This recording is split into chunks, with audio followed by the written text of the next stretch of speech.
Hi guys! Another to share my life here in China ng Part 2 Qingdao trip with our company team building. Siya nga pala guys, for this kaming magi-stay dito sa Shandong Qingdao.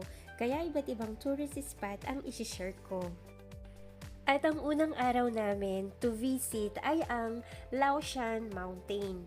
Bali, isang bus kami guys na halos 30 plus with mga boss namin. At syempre, meron kaming tour guide.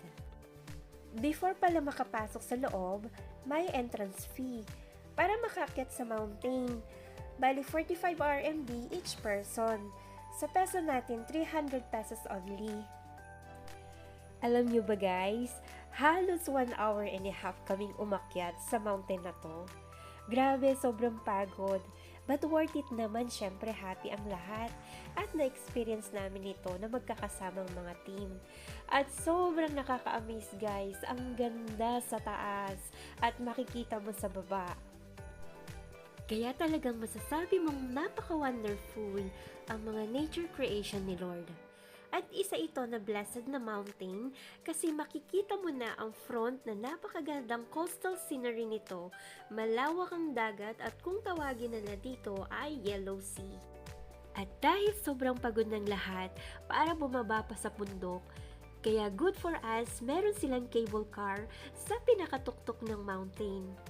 Kaya naman inaya ko ng mga katim ko para ma-experience na rin ito na pababa sa bundok. Kaya sobrang saya namin na na-experience na ito. Sobrang enjoy pala guys pagkasama mong mga kating mo sa ganito. Kasi sa work, sobrang seryoso namin lahat. Kaya napaka-importante talaga na merong team building na ganito sa isang company. Paano ba yan guys? Sunod ulit!